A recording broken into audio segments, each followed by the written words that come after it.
যা নেই ভারতে তা নেই ভারতে। বাংলার ঘরে ঘরে এই প্রবাদ বাক্যটি সুপরিচিত। বলা বাহুল্য, প্রথম ভারত শব্দটির অর্থ মহাভারত। ভারতবর্ষের সভ্যতা ও সংস্কৃতির সকল কথাই আছে মহাভারতে। ভারতের ভৌগোলিক আয়তন যেমন বিরাট, তার জীবনধারার মধ্যেও তেমনি বহু বৈচিত্র্য। মহাভারত সেই বৈচিত্র্যপূর্ণ ভারত জীবনের পরিপূর্ণ অভিব্যক্তি। ঋষিকবি বেদব্যাস তাই বলেছেন, ধর্ম, অর্থ, কাম, মোক্ষ জীবনের চতুর্বর্গ আছে মহাভারতে। মানুষের দৈনন্দিন জীবনচর্চা থেকে আরম্ভ করে তার পরম মোক্ষ লাভ পর্যন্ত সকল ভাবের সকল কথাই এই মহাকাব্য বলতে চেয়েছে। তো চলুন শুরু করা যাক মহাভারত। মহাভারতের পূর্বাভাস। রাজা পরীক্ষিতের পুত্র জন্মেজয়। অল্প বয়সেই তিনি পিতাকে হারান। বড় হয়ে শুনলেন তার পিতার নিদারুণ মৃত্যু কাহিনী। মৃগয়া করতে গিয়ে রাজা পরীক্ষিত তৃষ্ণার্ত হন। তার শিকারের হরিণটিও দৃষ্টিপথের বাইরে চলে যায়। কাছে একটি আশ্রমে ঢুকে তিনি এক মুনিকে দেখতে পেলেন। মুনির কাছে রাজা পানীয় জল চাইলেন আর হরিণটির কথা জিজ্ঞাসা করলেন। শ্রমিক মুনি তখন ধ্যানমগ্ন, বাইরের কোনো হুঁশ তার ছিল না। কাজেই তৃষ্ণার জল বা কথার উত্তর রাজা কিছুই পেলেন না। তিনি ক্রুদ্ধ হয়ে মুনির গলায় একটি মৃত সাপ জড়িয়ে দিয়ে আশ্রম ছেড়ে চলে এলেন। কিছু পরে মণিকুমার শৃঙ্গী এসে আশ্রমে ঢুকলেন। তিনি দেখলেন তার পিতার গলায় একটি মৃত সাপ।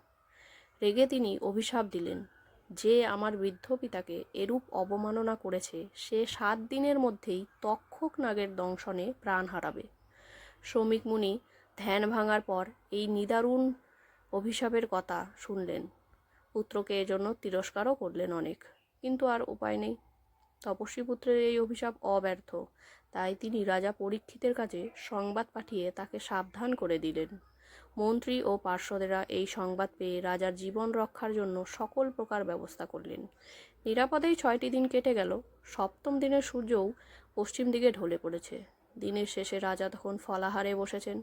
এমন সময় একটি ফলের ভেতর থেকে এক ক্ষুদ্র কীট এসে তাকে দংশন করল।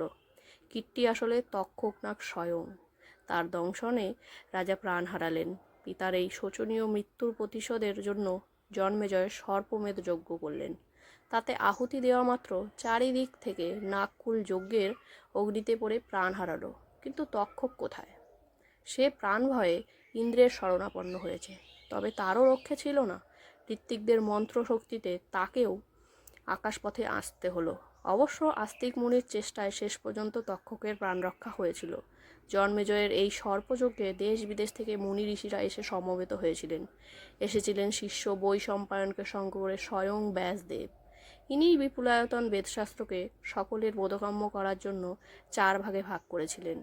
ব্যাসদেবের কাছে রাজা বিনীত প্রার্থনা জানালেন, আপনি আমার পূর্বপুরুষ পাণ্ডব ও কৌরবদের সকল বিষয়ে অবগত আছেন, তাদের কীর্তি কাহিনীর কথা কিছু বলুন। ব্যাসদেব ইতিপূর্বেই কুরুপাণ্ডবের অমৃতময় কাহিনী রচনা সম্পূর্ণ করেছেন এবং ব্রহ্মার আদেশে ওই কাহিনী লিপিবদ্ধ করেছেন স্বয়ং গণপতি গণেশ। তাতে ব্যাসদেব বর্ণনা করেছেন কুরুবংশের ইতিকথা, গান্ধারীর ধর্মশীলতা, বিদুরের প্রজ্ঞা আর কুন্তির ধৈর্য। সেই শক্তিধর কবি আরও বর্ণনা করেছেন বাসুদেব শ্রীকৃষ্ণের মহিমা, পাণ্ডবদের সত্যনিষ্ঠা, আর বলেছেন ধৃতরাষ্ট্রের পুত্রগণের দুষ্কার্যের কথা। শিষ্য বৈশম্পায়ন তা অধ্যয়ন করেছিলেন। ব্যাসদেবের আদেশে বৈশম্পায়ন সেই অমর কথা সমাগত সকলকে শোনালেন। জনসমাজে মহাভারতের প্রথম প্রকাশ রাজা জন্মেজয়ের যজ্ঞশালায়। এই সভায় শ্রোতা ছিলেন সৌতিমুনি। পরে তিনি নৈমিষারণ্যের সুধী সমাবেশে তা প্রচার করেন। তারপর বিভিন্ন গাথা, আখ্যান, উপাখ্যানের মধ্য দিয়ে মহাভারত আজ কোটি কোটি মানুষের হৃদয় মন্দির আলোকিত করেছে। ধন্যবাদ।